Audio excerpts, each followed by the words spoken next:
everyone, welcome. I think there might be a few people that will be coming in, hopefully in a little bit. But we're excited to have Jennifer here with us. This was planned for, I think, a month or two ago. Beginning of April. Yeah, but now it's more relevant than ever, to be learning these skills. And so we're excited to have Jennifer again with us here, and thankfully splitting it up in this today and next week. But yeah, so please take notes and do not be shy. Questions. We're going to probably ask everyone to mute your, to go on mute yourselves. And when you have a question, maybe just raise your hand, and then Jennifer will. Does that sound good, Jen? Just yep. Or you can jump in as well and just mention that somebody needs to ask a question, or I think we'll be good. We'll be good. Okay. But yeah, I love questions. So whenever there's a question, please ask. It is somewhat of a heavy topic, so I'm just going to mute everyone now just to reduce that feedback. Yep. And then, of course, if you have any questions at any point, feel free to ask. I love questions. So thank you. Happy to be here. I wish I was in person. For those of you who maybe have attended some of my workshops in the past, I do a lot of in-person workshops. I like seeing people and seeing their screens and helping them along. But for right now, this is the next best thing. So we are going to be talking about Facebook and Instagram ads. So they're kind of bundled together, as you will. The workshop webinar is split into two. So today we are going to be talking about creating audiences, and then you'll have a little bit of homework. And then next week, we'll be talking about setting up and creating your ad. So because there is so much to know, that is why we split it up into two. And that's why you're going to have a little bit of homework over the next week. So if you have any questions at any point, raise your hand, let me know. I'll answer your question. I also hope to do a little bit of live, so I'll go into my own Facebook and show you how to do a few different actions. While I do have screenshots, some people do like to see it kind of as we go through. Okay. So a little bit about me, if we haven't met already. I've been running a social media training consulting business in Kingston for the last 8.5 years, which is a little bit crazy to say out loud at this point. I have a 3-year-old son who's running around like crazy in the backyard right now with my husband, so don't worry, but I am at my office. And I love teaching, so we'll have fun today. So what we're going to talk about today, what are Facebook, Instagram ads? So dispelling a little bit of a myth about what you can do and what is available to you for advertisers for Facebook and Instagram. A little bit about benefits of ads, and then we're going to talk about creating audiences, which I think is one of the more important things to know about Facebook ads. It doesn't get talked about a lot. A lot of the time it's just focused on click a boost post and that's it, when in fact it's more important to have the right people seeing your ad. Okay, so what's an ad? So when I do sessions like this, people will say, well, I've done a boost post before. Is that an ad? And yes, a boosted post is an advertisement. So you can see at the bottom of the post or at the bottom of the screen, there's that little blue section that says boost post. So if you've ever clicked on that before and walked through those steps, added your credit card or a PayPal account, that is an advertisement. So you have created an ad if you've ever done a boosted post. And many people have, and they don't know. They don't know that was a paid ad, but it actually is. So so a boosted post is one of the simplest ways to do a paid ad on Facebook. It's simply a click and boost post. For anyone who is an Instagram user or has an Instagram account, it's similar. So it's a promote post, but it's done with similar actions. We'll talk about more of this next week, but there's actually 11 different types of ads that you can create. So depending on where you are and your experience, what type of business you run, what you're selling, you may fall into one of these, you may fall into several of these. Is there a chat box in here? Is there that people can? There should be. Yep, there is. Where is it? The bottom, middle. There's a. I just want people to write in. My husband would laugh because he runs all these Zoom meetings. I actually don't know where the, oh, there it is. Thank you. There we go. Okay, perfect. So what type of business do people run? So I just want to get an idea of maybe the businesses, because as we go through, then I'll help direct the different types of ads. So if you just want to write in and maybe just say what type of business, if it's a product you sell, if it's a service you sell, that'll give me a good idea for different types of ads and ad ideas for you. Communications, publishing, not-for-profit employment, coaching, education, financial services, author, speaker, veterinarian. I thought it said vegetarian at first. Veterinarian. I'm not too. I guess that makes sense. Okay. Curling club. Okay. Okay, so that gives me a good idea, kind of a mix there. So on this main screen here, you can see there's 3 different columns. So awareness. So if you are brand spanking new to advertising, you've never clicked boost post, you're really unfamiliar with ads, likely you're going to be setting up an awareness ad. And this is what we'll talk about next week, but again, to get you thinking. So it's more or less going to show people on Facebook and Instagram your ad at a high volume.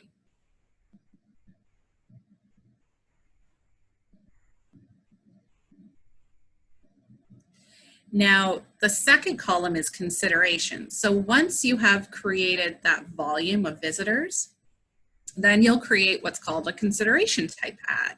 So there's a bunch of words here. Many of you, depending on your business, may fall within traffic, engagement, or video. So traffic means you want people to go from Facebook to your website. So for people here in our chat, if you do any sort of online sales, you've got a shopping cart on your site. So I know that's shifted a lot. I want to say COVID's shifted a lot of business models. So if you now do online, have an online store, the traffic ad might be a good place because now you're taking people from Facebook back to your Shopify site. The engagement ad is kind of like the boosted post. So it takes an existing post that you've done. So it could be a picture, it could be a post you've done, and it's boosts it. Yes. Sorry, someone was asking if they will we be getting the PowerPoint or should they be writing them down? I can send this. Yeah. I can send this. I can send this. All right, perfect. Yep. It's just what I'm saying right now is not on the slides. So yeah. Well, and no matter what, it's important to take notes. It'll help to retain the information as well. But yeah, it's gonna be hard to write it down. Yeah. So, oh yeah, perfect. I'll send it out. Yep. Thank you. So engagement is going to be like a boosted post. And for anyone who's done videos, so if you've ever created a video, either maybe it's one of those very polished, beautiful videos, or even something that you've created on your iPhone, you can do an ad that's just for videos and video views. Okay, so those are kind of the 3 main ones. And then the third column, conversion, is really about like online sales. So if you've got that online store selling multiple products, that's where you want to be.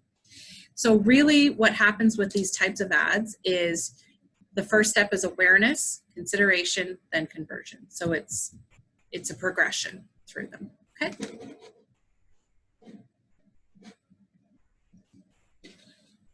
All right, any questions so far? 1,000. Gary has a question, I think, or he's waving, or maybe not, I don't know. Yes, I do. Okay. So the 3 types of ads just went through, but kind of, so what? I'm creating an ad to get more views. And the first, if I recall now, one of the first questions you get is pick your kind of ad. And I look at it and I say, so what? What if I pick the wrong one? Like, what's the difference in terms of what actually happens? Okay. So there are different actions that occur with each type of ad. So in the first column is awareness. So what Facebook will do is it will send the ad to the highest volume of people so that it creates, I want to say, general awareness of your, I think, curling club or museum, for example. Then the second part starts to take that grouping of people who have seen the ad or clicked or liked or commented, and it wants to get them to either click through to your website to make a sale or to sign up for your curling club. It might show them an additional video about what it's like to curl if you're new to curling. And then the third part is the conversion. And this only applies if there's e-commerce, but you might have a shopping cart for like a membership. So that's converting them. So depending on what you want to achieve and what you want to do, that's why there's 11 different types of ads. It's, do you want people to go to your website? Do you want people to engage and like and comment on a post? Do you want people to download your app? So depending on what you do, that's why the different ads exist. Okay. That makes sense? So I'm still not, I guess I haven't done enough of these, but I'm still struggling with, so if I click awareness or if I click consideration, Yep. does Facebook take me down a different path creating the ad? Somewhat, yes. I want to say, depending on which ad that you create, the majority of it is going to be the same, but how the ad is created will be slightly different. So, you know, if we go through the awareness, but you say, no, I want to do traffic, is it going to be drastically different? No. A little bit, but not much that it would scare you away from doing an ad. Okay, thank you. Okay. All right. So different types of ads. So this might help as well, Gary.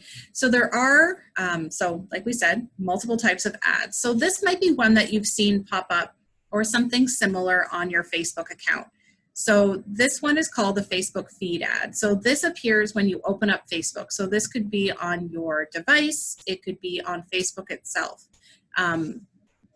So you've got the little profile picture, and then underneath all ads, there'll be something that says either sponsored or promoted, which indicates that it's an ad. So regardless of the ad type that you choose, people will know it's an ad. So if people seen something like this before on their newsfeed, so it might be a big picture, a video, yes, maybe. Yep. Okay, so that's, I want to say, a common one that people notice. So again, it can go on a mobile device. It can go on, like if you're using a regular laptop. So this is called Facebook feed. So Facebook Carousel. So this is a different type of ad layout. This is really good if you're selling multiple products. This is very commonly used. I don't think we have any realtors on here. No. So it's common with realtors or people just showing multiple things. So this is really great if you've got a retail store and you maybe want to highlight your products that you have for Father's Day.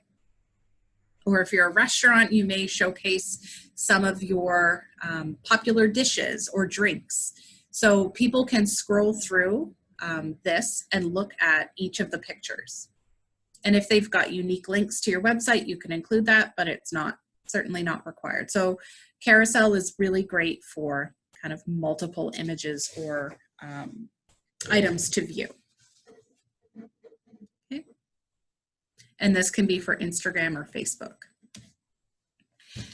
These types of ads you may see more commonly. They're one of the first types of ads. So they appear on the right-hand side of Facebook. So if you open up Facebook on a laptop computer, so they're not available for mobile, but they appear on the right-hand side. And they've got a little picture and basically a headline. There's not much to them. Okay. And then Instagram users. Do we have Instagram users on the webinar? Just let me know. Any Instagram or primarily Facebook? Yes to Insta. Okay, thanks, Heather. Yes. Okay. So a few. Okay. So if you're an Instagram user, you'll notice the ads on your Instagram feed, and typically they show up every 3 to 4 posts. So this was an example of 2 that have shown up to me. So I took some pictures of them, and it's a still image in this case, and they're indicated by sponsored. So those are Instagram feed ads. At the bottom, they have a call to action. So you can see just under the TD one, it says learn more. So people can click on it and then go, obviously this one goes to TD. The Lionhearts Incorporated, I'm guessing it goes back to their website. I didn't look. So these are Instagram feed ads. And then I want to say the last one that I'll address is stories. So stories are in organic sense. So the non-paid, they're pieces of content that exist for only 24 hours. So an Instagram story ad shows up in the story section of either, in this case, Instagram, or it can be Facebook. They can be still images or they can be video. In both of these cases, they were video ads. So I've got Crest and Weight Watchers. It's really kind of them to send me the Weight Watchers one. I don't know what they're saying. So I've got Crest and Weight Watchers, and then you can see at the bottom of each of them, they have a little icon that says learn more. So it's asking people if they want to learn more about Crest, that they can swipe up and be brought to the Crest website. So those are different types of ads to kind of get you thinking, and we'll talk more about them next week. Okay. All right.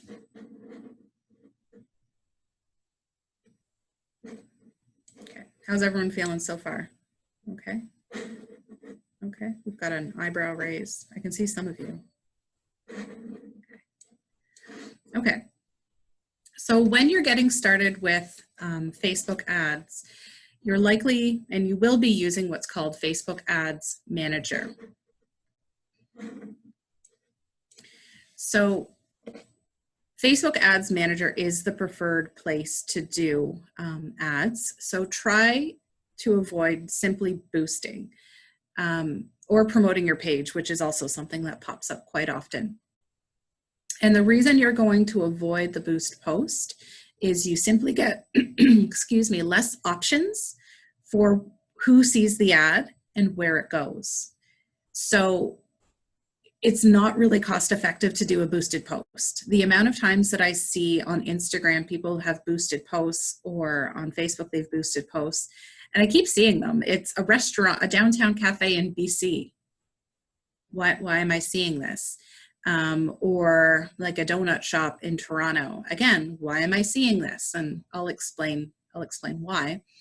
But they're misdirected and they're wasting their money on me. And it's simply because they've done the boost or they've done the promote page and they simply don't have control. Okay, so avoid the boost. And a lot of people will say, oh, just boost a post and do $1 a day, or boost a post and do $25. $25 isn't that much, but you know what? You do $25 8 times in a year, that's $200, right? Take that $200 and make it worth your value instead of, oh, it's just $25. Stop saying that and be a little bit more careful with your dollars, okay? So I'm not a boost person. I don't encourage the boost.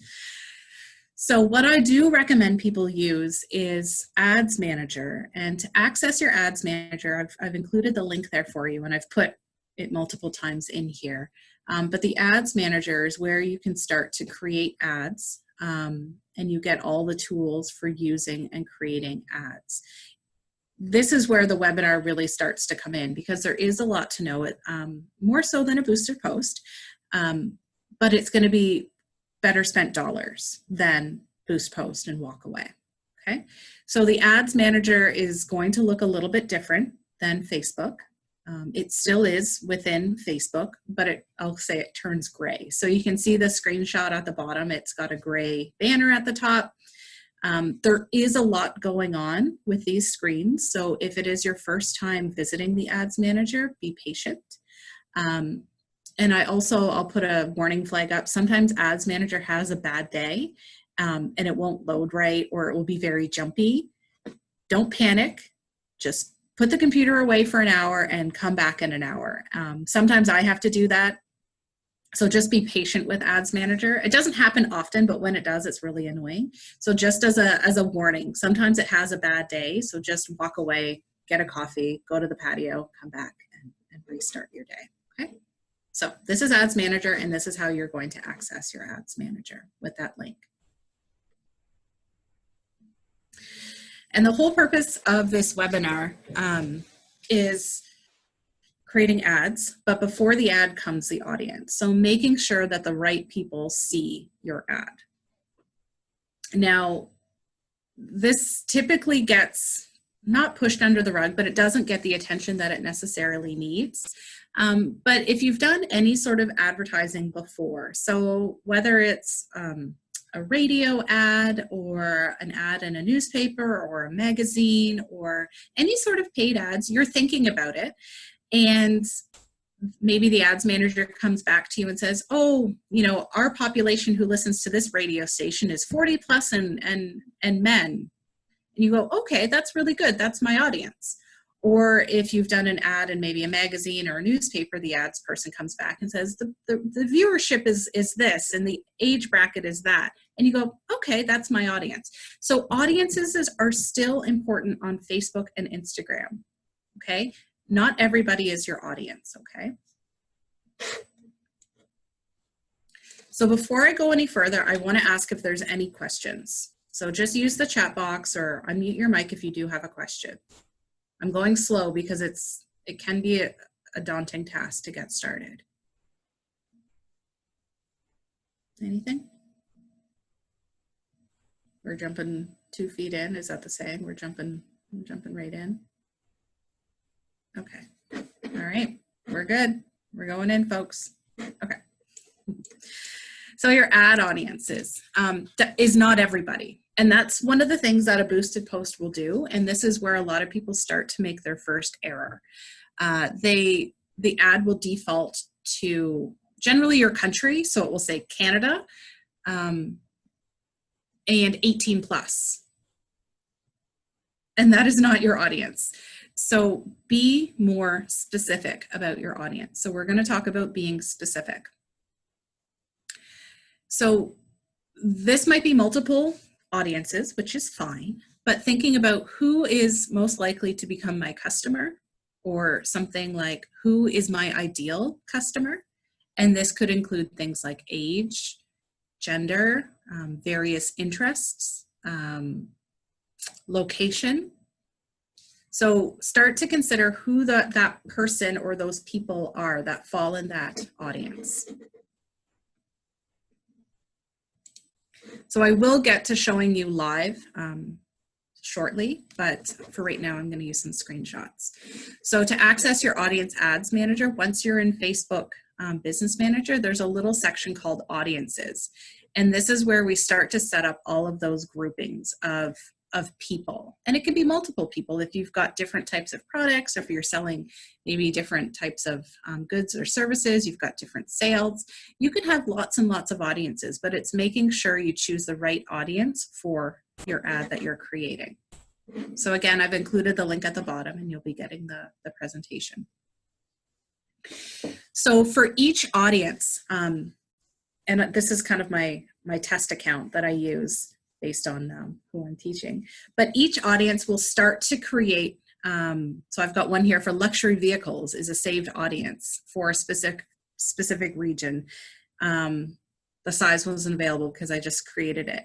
And then I've got hot tub people, 7,300, and Kingston, Canada, 22,000. So those are all separate audiences. So the purpose of an audience is once you've created it, those are the people who will see the ad.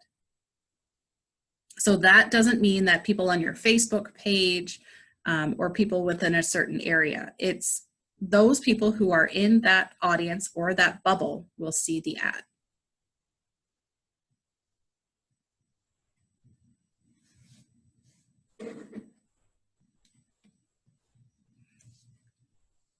Okay.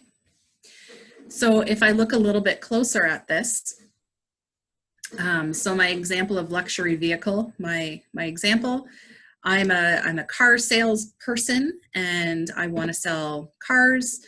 I've got 3,300 people in this audience, and these people are located in Coburg, Newcastle, Kawartha Lakes, and I exclude Toronto.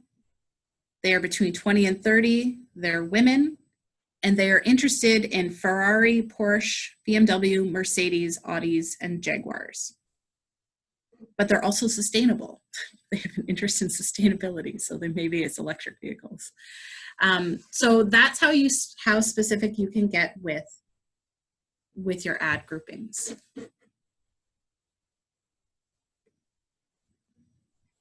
And then another type of ad that a lot of people don't know about, or another audience, is you can retarget people who, in this case, have engaged with your Instagram account or your Facebook page in the last 365 days.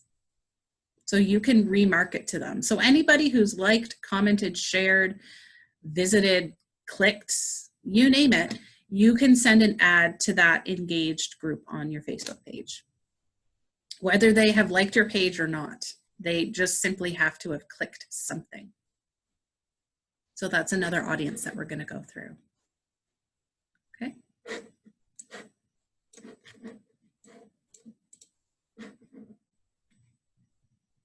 All right, so here's another list. So these are the 4 main ways that you can target your ads. So the first one is the most common, but that's called core audience. So that means you can target people who live in Brockville, who are 40, who have an interest, so the veterinarian, in maybe cats, dogs, and birds, let's say. Or if they simply just have, maybe you focus on dogs, it could just be dogs. So you can do that specific. The second type is a contact list. I don't spend much time on this one when we get to it, but it's simply if you've got an existing list of customers. The third is website visitors. So you can remarket to people who have been on your website. And the fourth is engaged visitors. Okay, and we'll go through each of these. So the first one we're going to talk about is core audience. So likely this is the one that most of you are familiar with. Because if you've gone to a webinar on Facebook ads before, this is the one that most people do talk about. Okay. So your core audience has to do with location, demographics, interests, and their behaviors. So Facebook pulls this information from our profiles. So when we sign up for Facebook as a user, it will ask for our birth date and our gender. So those are the 2 targeting options. So it knows how old we are. It knows our gender. And then based on our activities in Facebook, so if I like a page on birds, because I'm a crazy bird person, it will know I have an interest in birds. Or if I visit accounts related to birds, it will know I like birds. People also fill out and complete their profiles, and maybe some of you have done this as well. You've put in your favorite books, your favorite movies, sports teams. Maybe you've indicated that you're a mother or a grandfather, or you have cousins. All of that information in your personal profile is being used by advertisers like us. So it knows that you're a grandmother. It knows that you're a mother or a father, meaning it knows that you're a parent, or you're married, or divorced, or complicated. So it knows and understands those criteria. Okay, so I see some of you writing. So think about that core audience. You know, who are those people? And many of you may have shifted online, you know, in the last 3 months. So if you know that core audience, maybe you do Eastern Ontario shipping now, or Eastern Ontario delivery, or maybe you ship nationally now, I'm not sure. But that's something that you can consider. Now, I know there was in here employment. So if you know that people are willing, so non-for-profit employment agencies. So if people are willing to move to Brockville from Ottawa, let's say they want to get out of the big city, you could target Ottawa. Author. So the author, Judy, you know, if she knows her book can be sent to BC, maybe she can focus on a specific group within BC who's her target audience. So it's not just that you have to limit to Brockville, but understanding if you have the capability to either ship or do delivery, you can expand that audience as well. Now, some of you I know are focused in Brockville, so the curling club, veterinarian, museum volunteer, certainly you're going to keep it within Brockville, but also know when the museums open up, what's that catchment draw from? Is it from Kingston? Is it from Ottawa? How far are people willing to drive? So putting up an example in here, this is some things to think about as you go through. So this, what you see in that little picture there is what you will go through when you create an ad. So I can say I want people in Brockville plus 10 miles. I have a conversion chart somewhere in my office. 10 miles is 16 kilometers. So you know that people are willing to drive 16 kilometers. You want people who are 45 plus. You want both men and women. And you want to make sure that they like movies. So very generic, they like movies. So maybe you do, Kingston still has like one movie rental place. So maybe Brockville has the same, I'm not sure. Or maybe it's an independent cinema that you have, but you could include movies and that audience. So those people are 8,600 people who exist. So for the curling club, you could find people who are interested in curling. Within, you might draw it out a bit more, so 15 miles, so 24 kilometers, who have an interest in curling. And thank goodness the Briar got in and out of Kingston before COVID hit. Oh my gosh. They were like squeaking by with that one. So that's how you can choose your core audience. Now, a few points about this before we move on. Number one, you can have more than one location. So you could put Brockville and Gananoque if you want. You could have the entire province of Ontario. So instead of putting Brockville, you could just say Ontario. You could put all of Canada if you wanted, okay? You can choose between men and women. You can choose all genders, or you can be gender specific here. And you can also add additional interests. So if you wanted movies and video games, you could add that. So you can have multiple things. So this is just a very simplistic idea. Now the other thing, and let's see if I can get my marker up here. Let's see. Oh, I can do this. Oh, that's really ugly. Do you see that really bad circle I did? That's really bad. Okay, let's try this again. I'm having fun with this. I use a different program, so there we go. Nope. There we go. So up there, we've got people living in this location, and this is where the boosted post fails you. So this is 100% where the boosted post fails you. When you do a boosted post, there is an option on there is not the option to say people living in this location. Okay, most people go, I don't know what you're saying. The other options in this pick down list are recently traveled or interested in. Okay, which is why I'm getting donut shops from Toronto and cafes in BC. Because I like hiking, so I follow hiking pages and places from like BC and Yukon, and I've never gone, but it's on the list. So Facebook knows I have an interest in those places. So now it's showing me ads to businesses in those because it thinks I'm interested. And that's where the boosted post fails. So again, making more dollars, especially for people who operate specifically within Brockville, make sure you're choosing people who live in a specific location, because understanding it's going to pull all the data it can for the ads. You're going to end up with visitors from last year, tourists from last year who may not come back, or at this point can't come back because they're not allowed to. They may be out of province at this point, or in America. Don't waste your dollars. Make sure when you create the ad, it's people living in this location. And certainly for people who, you know, the curling club, the museum, probably the employment agency, I'd say, financial services, because I know there's regulations regarding operating in other provinces. The other ones might be veterinarian as well. People from BC won't bring their dog to come get checks, come get checked. So think about, you know, can people travel? If not, then make sure it says people living in.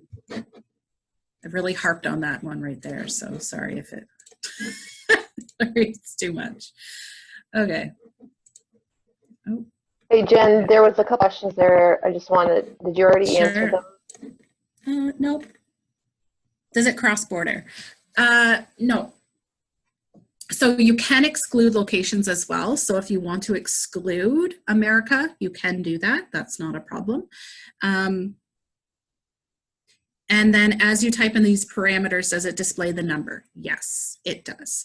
Again, sometimes Ads Manager has a bad day and it doesn't update perhaps the way it should. But on the whole, it does. It will update for you. Thanks. Okay, so some tips. So again, I've harped on this quite a bit, but choosing people living in this location. Don't choose all age ranges, and choose at least one interest. So that's my movies. So it could be curling, it could be dogs, it could be parenting. I'm going back to my list of people here. Voices in the Wilderness. Judy, I don't know the context of that, but I would provide.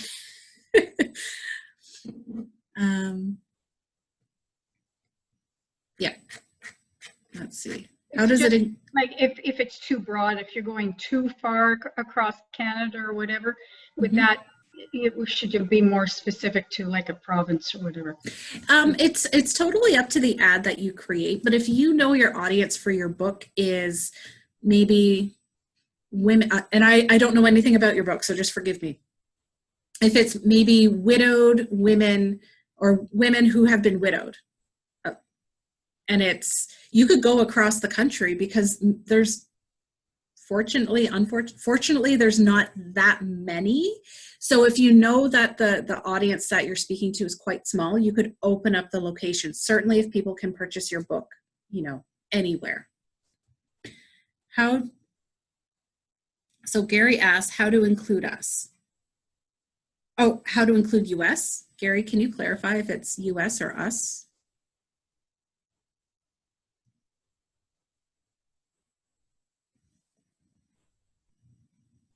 Oh, so if you want to include the United States, you can certainly add, so you could have, in this case, it's Gananoque, but you could include New York State or Watertown, or I don't know the city that's right across the border, but you can include that as well. That's not a problem. You're welcome. Okay. So let's discuss interest. So I'll go through these 3 slides, and then I want to show you a Facebook, how to go through an audience kind of live. So let's discuss interest. So interest was that example of movies that I gave, or cinema. So these 3 buckets are all fall within interest. Like it's a lot that you can include in here. So you can have things like demographics. So it could be things like education. So education or life events like being married. If you're a parent, relationship status, work status. So employment agency I know is perked up. Then we have general interests. So that can be things like business, entertainment, food and drink. And I'm going to go in specifics in the next slides. Shopping habits, sports, technology, and then online behaviors as well, which is super creepy, but really good for people in my industry. Maybe not so much for yours. And then travel. I was doing a webinar yesterday and there was a gal who was in the travel industry on it. And I felt for her.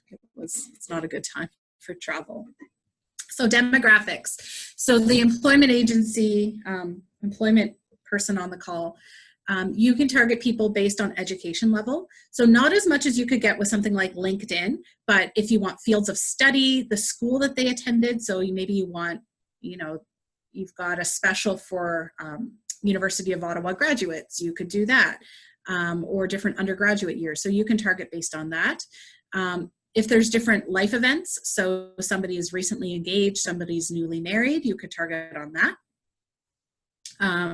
Parents, so if people have included that they have become a parent or they have children, you can target people based on if their family status or their parents, and then work based on industry. So I want to say the employment agency person on the call is pretty interested in this page, maybe not so much everyone else, but and then relationship status, which is probably one of the more common ones. So married, complicated, widowed, divorced, the other ones, I don't know, all the other complicated relationships.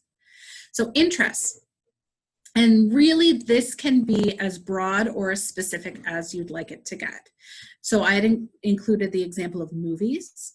So really thinking about what is your audience interested in. So curling, you could certainly say curling people. That's who we want. The author could put either books, or if it's a specific genre of book, you could include that. Or if you relate heavily to a specific author. And this may not happen in all cases, but very popular authors, you could kind of hitch your wagon to a popular author. And I'll just say like J.K. Rowling. So if you know your people are interested in Rowling, then you might hitch your wagon to that and say, you want to find people who have that similar interest. And then you can be, and what's neat about this part is you can be broad or specific. So I put the example in, so nobody's on here that does like sports leagues and whatnot. But if you can be as specific as baseball, somebody's interested in baseball, softball, or you could go one step further and say, I actually want to just talk to people who are interested in Toronto Blue Jays, because that audience is so large. So here is where you can get as specific or broad as you want. Okay, just checking. So in here, you can kind of play around with, and I always say as we go through here, we can throw out keywords and type them in and just see what comes up. So you can be as specific or broad as you want. And then behavior, this one maybe doesn't apply so much right now, but maybe a little bit. But anyone who's interested in travel in maybe the near future, I'm just putting it for hopefully things kind of go back soon. But you can indicate people who've traveled recently. So Facebook understands where your hometown is. So if you've traveled outside of that, so you would fall within that category of behavior. All right, so I'm going to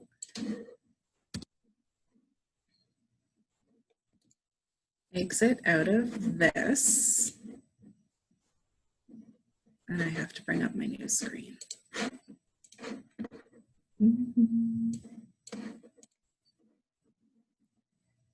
Share. Okay.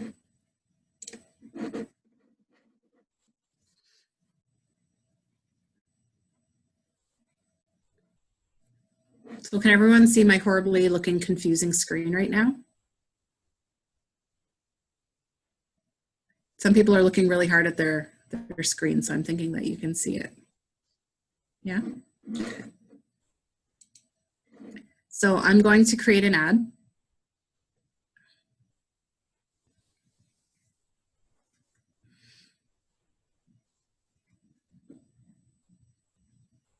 Maybe.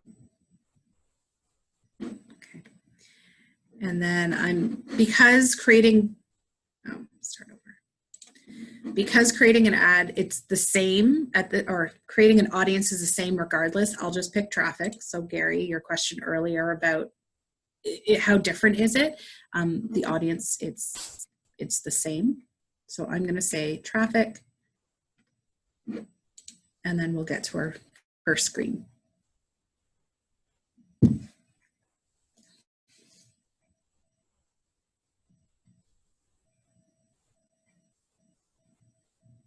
And this is where I miss face-to-face, because this takes a lot longer when you're on screen sharing and Zoom and Join Me and all the other ones that are out there. But I did want to show this because it is, it's important.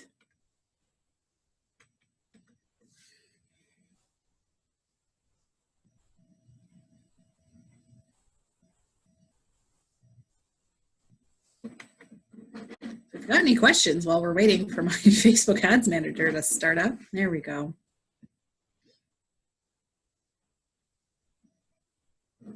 Okay, so on my screen, you can see that it says create a new audience. So this is likely where many of you will be starting. It has items of location, age, gender, detailed targeting, and languages.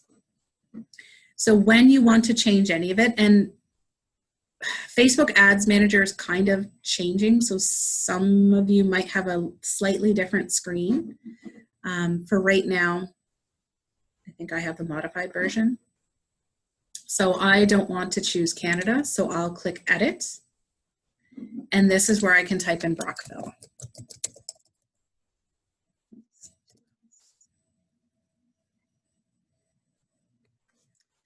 And then you can see in the pick list there, there's multiple Brockvilles, if you didn't know that. Some of them are streets, some of them are cities, so make sure you pick the right one. Nothing is worse than creating an ad that goes to Brockville, Manitoba, the neighborhood, when you do not live there. It happens more often than you think. Okay, so now we've picked Brockville plus 25 miles, and it says 65,000 people. So in here, under location, remember I said make sure to choose people living in this location. So this is where you do that in that drop-down menu. And as soon as I say living in this location, the number will drop, which is fine, because you may not want a visitor if that's your business model. So people living in this location, and it's going to drop to 45,000. So it removed 20,000 people.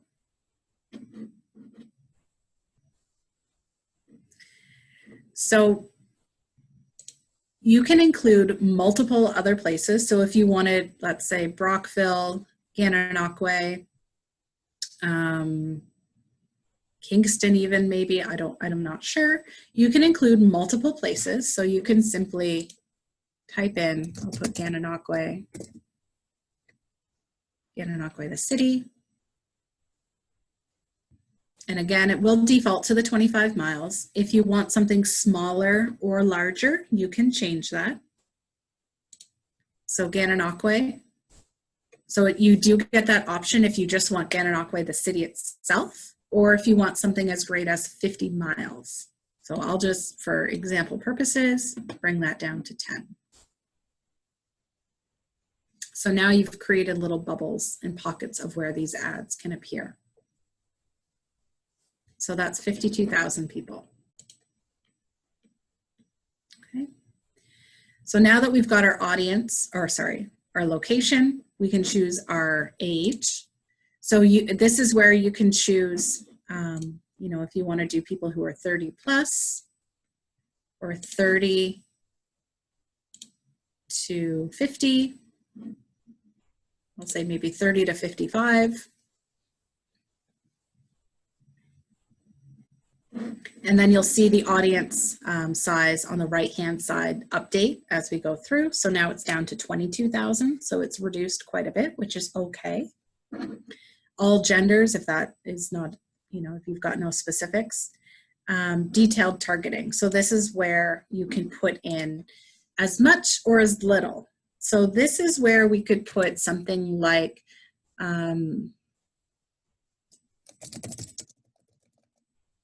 oops.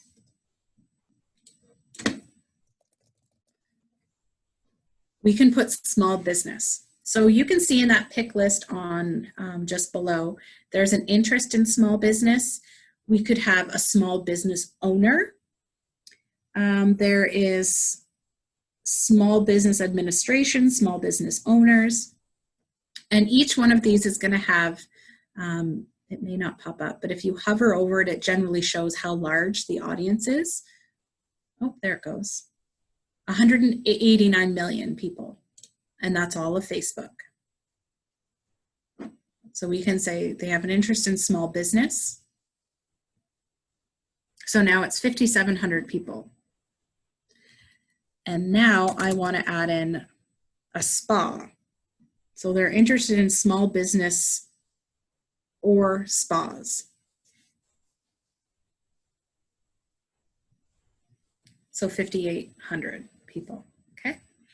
So now the ad will only go to people in Brockville or Gananoque who are between 30 and 55, who are men and women, so gender doesn't matter, who have an interest in small business or spa or spas. Okay. Now for the curling for Gary, I'm going to put in a curling example and then I'll exit out of this.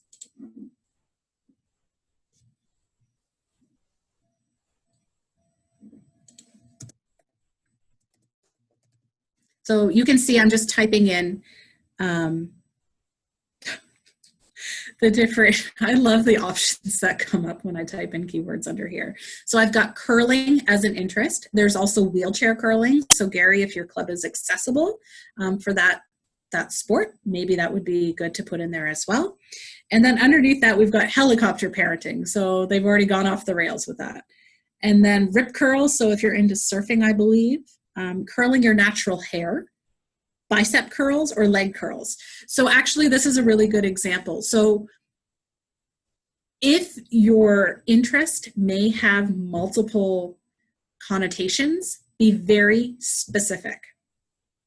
So you wouldn't just put curl because that might be curly hair. It might be a leg curl.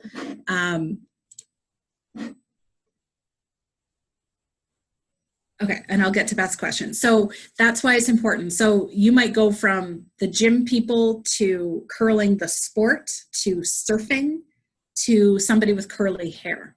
So sometimes there is that multiple levels that you just need to be aware of. It's not just putting in curling. Now to Beth's question, if you want to target several interests, do you type them all together? Nope, you do them separately. It's a little bit more time, what's that word? Time vampire-ish is what I'm thinking of. You have to do them individually. So we've got Gary with curling. He's got fewer than 1,000 people, probably because I need to increase the age.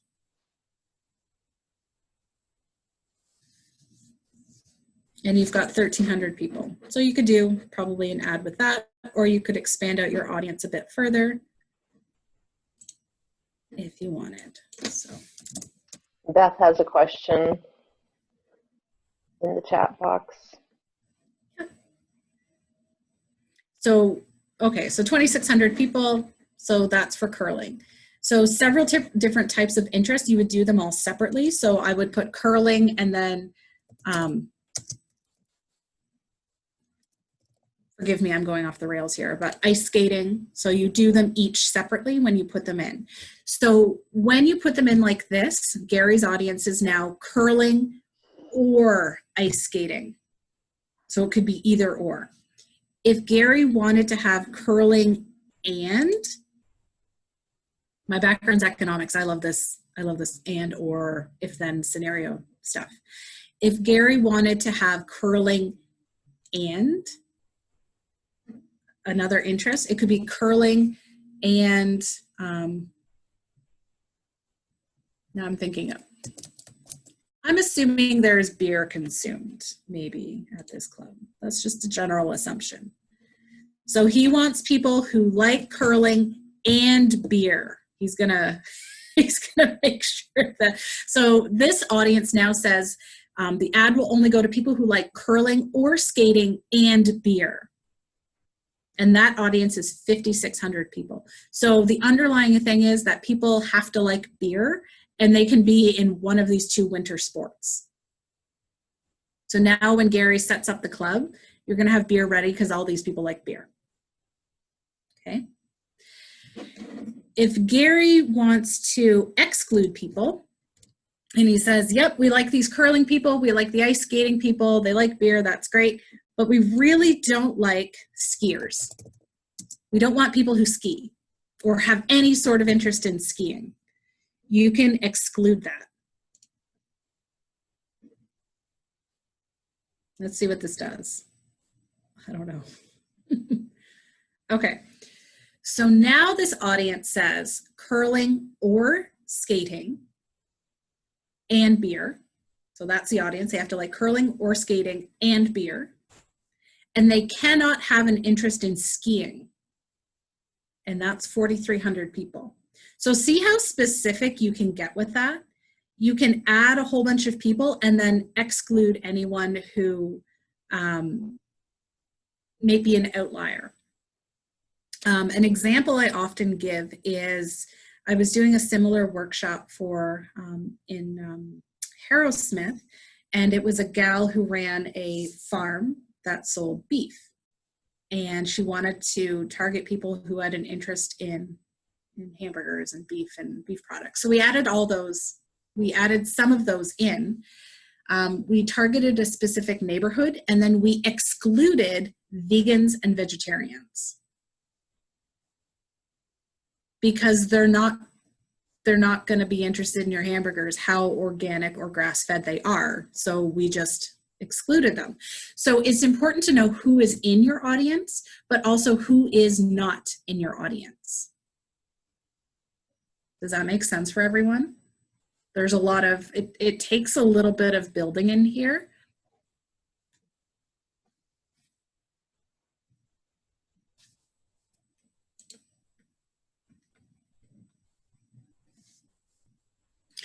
So once you have gone through this painstaking process, as many of you probably are thinking, oh my goodness gracious, you can see at the bottom here it says save. So once Gary has gone through this, he's found his skaters and curlers and beer drinkers, got rid of those nasty skiers, he can save this audience. So you only have to do this once. So I'll say save this audience because my account is riddled with weird audiences from examples like this. So I'll say curling, skating, I think it was, plus beer, minus skiing. So now I can save it. Facebook is going to recognize my audience, and then I can pull on this whenever I do an ad. So I'll save it. I'll save it for next time. We'll bring up this example.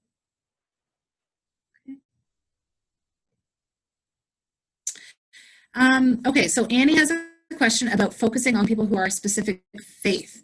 That one I don't know. Let's see. Let's see if I can go up here. I think you can, actually.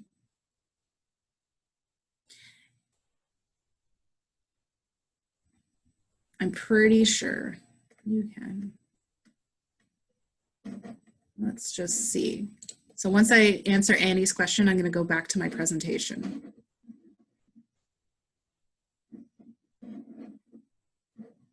I don't know if it's going to let me update this already. Okay. So let's see. I'll just say Catholic. Okay, so yep, you've got Catholic, some options in here. Catholic Church. So again, picking the highest one. So Catholic Church, 281,000. My one caution, Annie, is it may ask you that you have to verify your Facebook advertising profile. Because given what happened in the States with Trump and the election and data mining, there's some industries that they flag, or some types of ads that they flag, and I don't know if religious beliefs is one of them. I know housing is, employment is, different political ones, and I don't know if religion is. You may have to go through that. Okay. I can look for next week. Yeah, I know that there's sometimes can be issues with that. Mm-hmm. So, if I want to offer counseling perhaps, or education to Christian families, because mm-hmm. they want things within their faith base, making sure that the ad is appropriate and not, my goal wouldn't be to offend people who would get it and go, I don't want this nonsense, right? Yeah. So that's why I was kind of asking is, you want to be careful. You don't want to break any rules. I know Facebook is then, the social media is getting very, very fussy about that sort mm-hmm. of thing. So, mm-hmm. which is, everything else known to man that's disgusting can be on, but, Yeah. So it would be a matter of just, and I've gone through the application process. Facebook basically wants to verify who you are and what you do. And once you've done that, then generally you're okay. And it's more or less, somebody will manually check all the ads once you've gone through that process to just say, hey, like I'm a life coach that focuses on Christian values. Yeah. It's fine. It's not that you're saying, down with this religious belief. No. You know what I mean? Like they'll have someone physically look at to make sure you adhere to their rules. They're just making sure that you're not purposefully offending and yes. Yes. Okay. I get that. So that's why I thought I better just ask that. Yep. That's exactly it. Thank you. You're welcome. Alrighty. I am going to get back to my presentation. Let's make sure.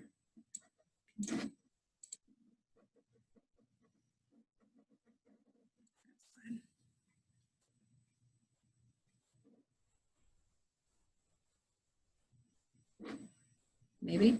Is it going to expand? Current slide. Go. There we go. Okay. Everyone can see the slide? Presentation? Okay, good. So narrowing your audience. So this is what I was mentioning earlier about you can exclude certain categories, you can include and exclude, but it's important to be specific. So once you've added, and like I just did, once you've created that audience, you can save it. So then you can access it at any point, and I'll show you how to do that next week once we get into creating the ad. Okay, so contact list, this is a very quick one, but I wanted to include it if anyone was in this category. There's 2 or 3 slides on this, but it's contact list. So you can actually upload a contact list to Facebook, provided you've got your customers' permissions.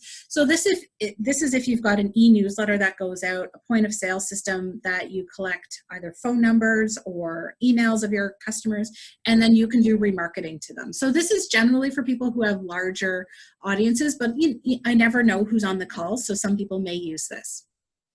So what Facebook does, it matches. So if there's a match between an email address that you've uploaded and an email address on their Facebook account, that counts as an audience. So then you could remarket to them, is essentially what it does. The main thing with this is that you do need to have the permission of your customer before you upload. You can't just start taking contact lists from your emails and uploading them. Do not do that. Okay, so that's just a contact list. I don't know if anyone in this audience applies to this, but again, just important to know. You have a question? No? Does somebody have a question? No? Okay. Website visitors. This one's also very important. So I'll take a little bit of time for this one. So we've got core audience, and then we've got contact lists. And the third is website visitors. I'm very excited about this one. Okay. So you can create an audience based on people who have visited your website. What does this mean? So if you have ever done online shopping and you've looked at a book, you've looked at a t-shirt, back in the day we used to look at vacations, and then those products start to follow us around on the internet. And that new refrigerator or that lawnmower or that vacation starts to follow us. And then after a week or so, it goes away. Those are called pixels. So Other websites are tracking our activity and then doing what's called remarketing to us. So you can do the same thing. There's no cost to this pixel. There's no cost to, implement this aside from actually paying for the ad, so that you can remarket to people who have looked at your book, who have looked at your coaching packages, who have looked at your veterinarian services over, and you can go back 180 days, so almost 6 months. So one that pops up very often to me, I'm a hiker, so I go to various hiking related websites very often and I peruse what's on sale. And then I get these types of advertisements on Instagram and Facebook. And it basically says, hey, this stuff is 50% off now. That's remarketing. So if you know that you've been on a website and then you get these types of ads that say, hey, come back and, finish your shopping, or here's that refrigerator you were looking at, that's remarketing, and you can do the same thing for your business as well. Okay. So the ad then would only show to the people who have been on your website on a specific page, if you choose. So this is a really ugly page, but it works similar to how Google Analytics works. So it tracks people who are on your site, and then it builds your audience. So if you've got 1,000 people who come to your site the first week and 1,000 different people who come to your site the next week, that's an audience of 2,000 people that you can remarket to. So the ad will only go to those 2,000 people.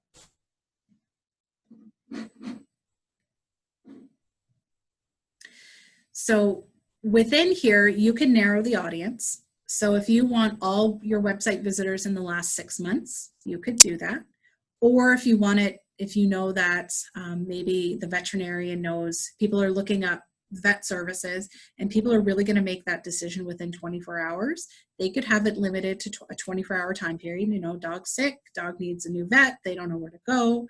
You can do that remarketing even within like a 24 or 48-hour time frame. So you can make it as large as 6 months or as tight as a day if you want. You can also add specific pages. So this is how websites get specific to that refrigerator or that vacation. So this is an example. I work for Climate Care, and I know there's TRS Climate Care in Brockville, so they're part of the membership.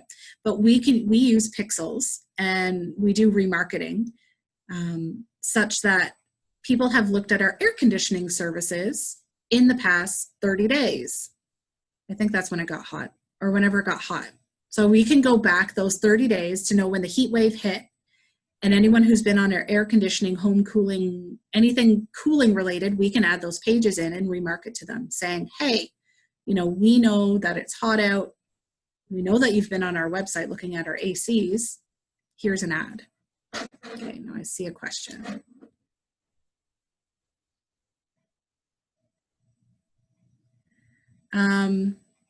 Data and pixel here, does it have the ability to drill down to actually identify who the potential customer is? Like person, like Jennifer was on your site type thing?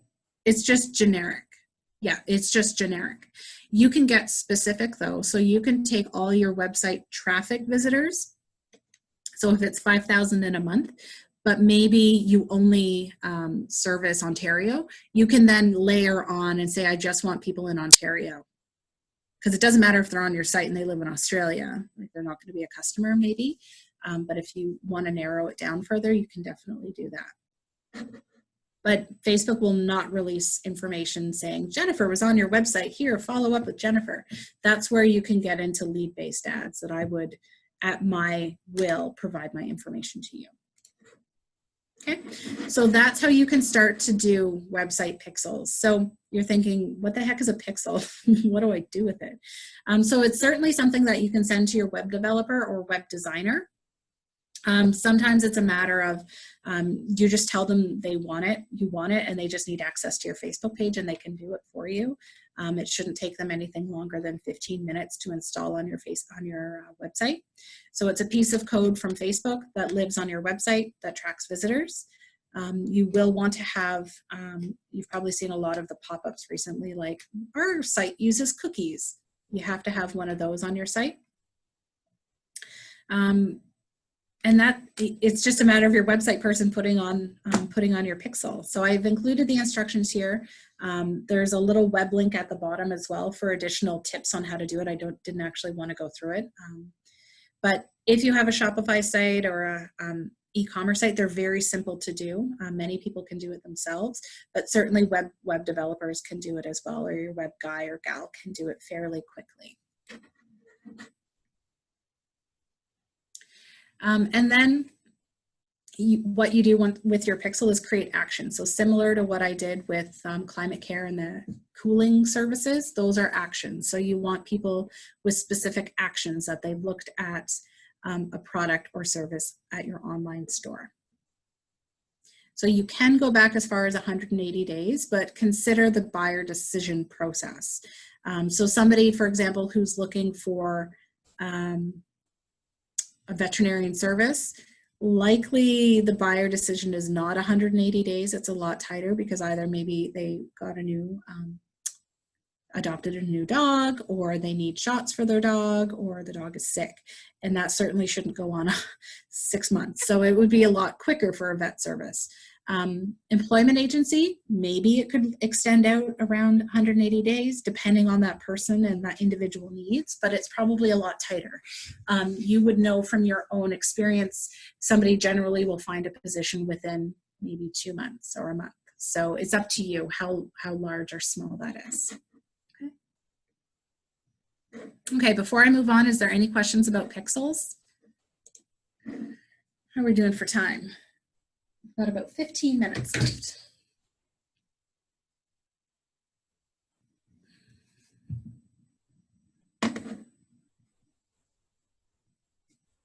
I started singing on my last webinar yesterday, so I won't subject you to that. No? No, good, okay. All right, so the last one that we'll talk about today is fairly simple, but again, it's something that not many people know about, but it's engaged visitors. So you can target people who have visited your Facebook page, liked, commented, shared any of your content, and these people may not like your page. So they've engaged with your page, but they may not actually have done the action of liking it. Same thing with Instagram, same thing. So they've liked, commented, maybe DM'd you, but they don't necessarily follow your account. So you can remarket to them as well. And with these, you can go back up to 365 days. So any sort of action that they've taken on your page or account in the last year, you can remarket to them. Okay, any of them. So different types of actions. So this one was for Instagram. So people who have engaged with a post or an ad, people who visited your profile, people who sent a message to you, people who saved a post. So even if people are being sneaky and they save a post, you can remarket to them because it's a clickable action that can be traced. And it can go back as far as 365 days. So you can do that for your Instagram account. Facebook page, the actions are a little bit different. So this one, visited your page, engaged with a post or an ad, clicked on a call to action, sent a message, saved a page or your post. So again, any clickable action you can remarket to. So these are audiences. So if you've done a lot of advertising in the last year, maybe just even the boosted posts, you can remarket to people.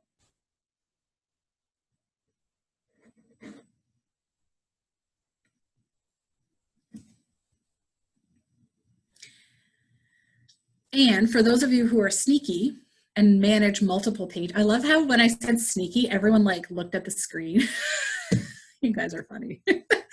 So if you do manage multiple pages, so some people, you know, they have their interest account, they have their business account. Some people have multiple accounts. You can layer them. So I manage a lot of accounts. So I could have anyone who's interested in my page and then another page that I manage. So it can be layered. So it's not just one, you can have multiple business Facebook pages on here with different actions. And then you would save. It says update, but it would be save your audience.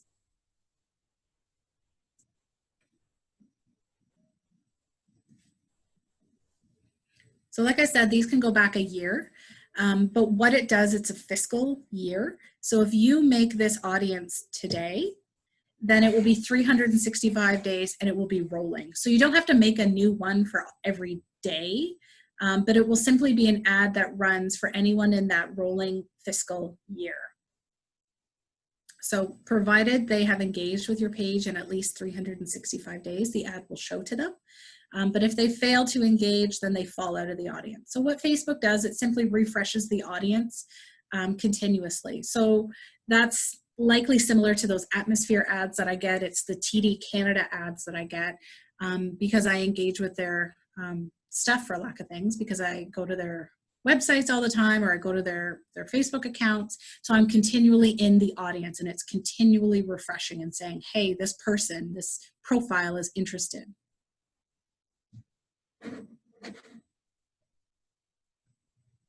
Okay, so we're nearing the end. I know you're getting tired. It's a lot of information. So the targeting options. So for next week, if I haven't 100% scared you off from Facebook ads, go in and try and make one ad type. So it might be the core audience that you try with location, demographic, connection, and interest. So that's probably the best one to start with. So if you can, over the next week, try and create one audience and save it. If you don't even get to saving it, just play with it a little bit and get a little bit comfortable. You don't have to go past the audience, because we'll get into the next part next Friday, but just play with it a little bit. Other things to consider is the website visitors and the engaged visitors. So this is your to-do list. So determine and maybe set up one core audience, so try. Install the Facebook pixel on your website, or at least send it to your web developer, start that conversation going. And then try to set up an engaged Facebook, Instagram audience. If you don't have Instagram, that's fine. So that's maybe your homework. Can I say homework? Try. And then you can yell at me if it was too much. We can definitely start with a Q&A next week if you run into troubles. Okay. That's great. Thank you, Jennifer. You're welcome. Is it okay? So Heather had a question. Is this access through the Facebook Ads Center at Facebook Pages Ads Center? Yes, I have. So the link that was up before, it's in the presentation. So hold on. I'm gonna. Is it? So there's business.facebook.com/ads manager is one way to go, but that's a really good question. Let's see where it is.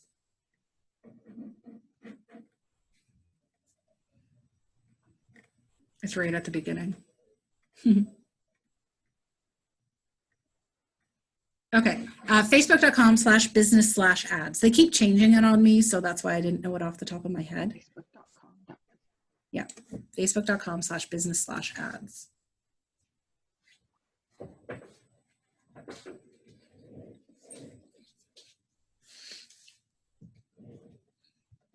That's going to be the best place to do it. Okay, any questions? I've probably terrified many of you. I hope not. That was great. That was great. No one has questions. They're all scared now. Where do I create the pixel? So the pixel, we'll exit out of this. So,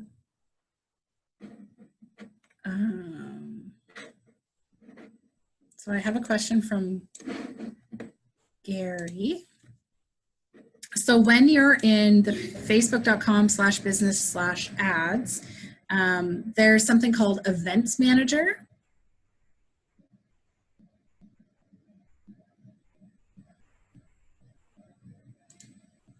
So when you're in Events Manager, move this page.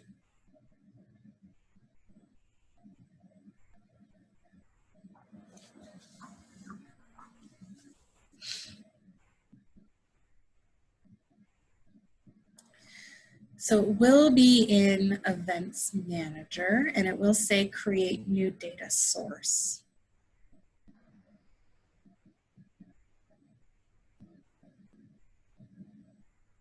Maybe.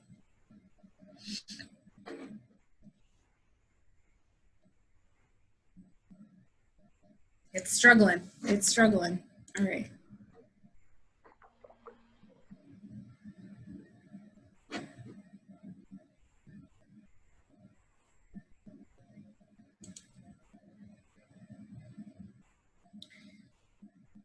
So under Events Manager,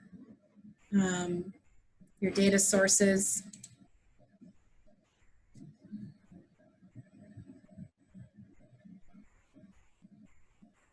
it's really struggling, folks.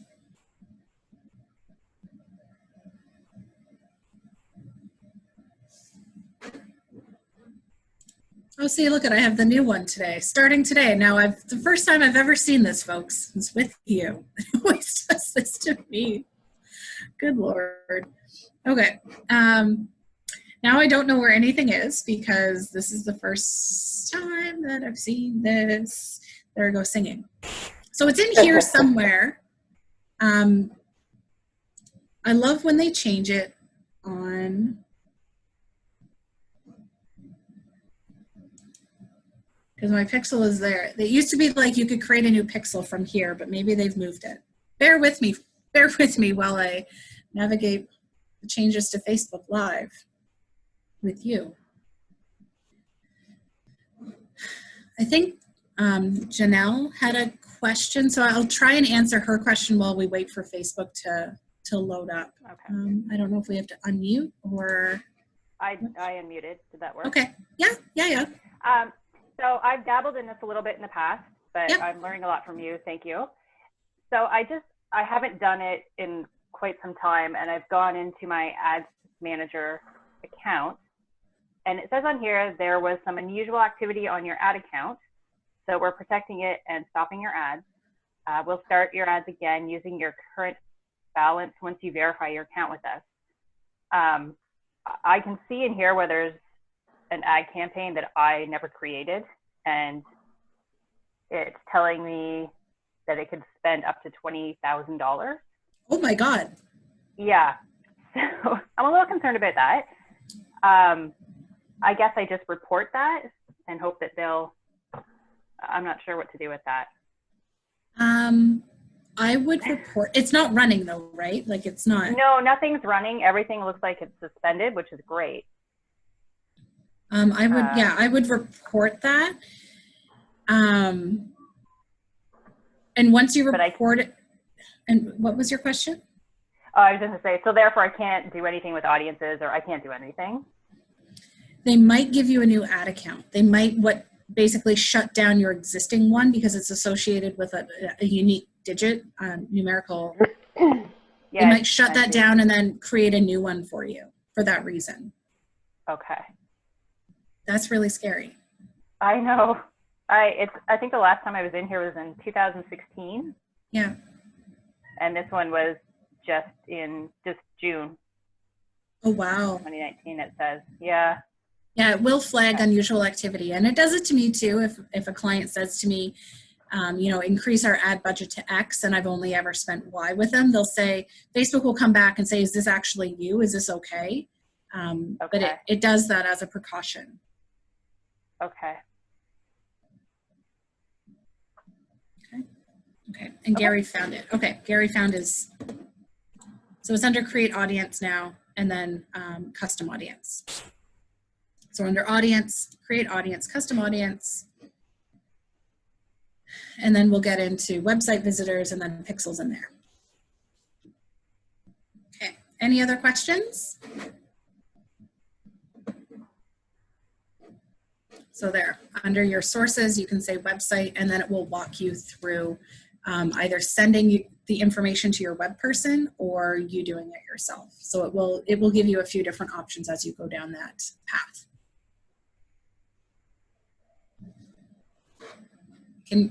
Does everyone understand why we split this up into 2 sessions? Everyone's exhausted now. They're going to take the rest of the day off.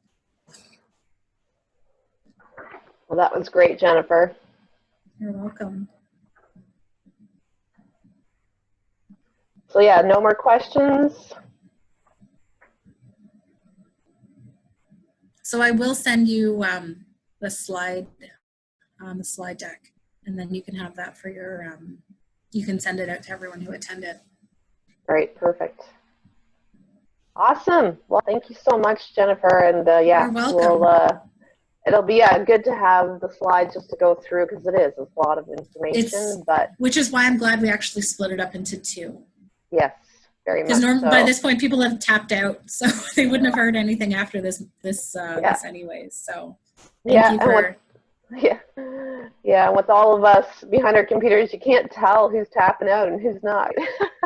I know, and that's why I like the face-to-face learning. Like, I'm an educator, so I can tell when people don't understand or where they're struggling. And here I can only see 3 of you at a time, so some of you I know are getting it, some of you are listening, and some have tapped out. So I don't get that interaction as well, but we're doing what we can. Well, thank you so much for taking time, and to everyone else for being on here, and have a wonderful day. Enjoy your weekend. Okay. Stay safe. Okay. Thanks, everyone. I'll see you next week. All right. Bye. Bye.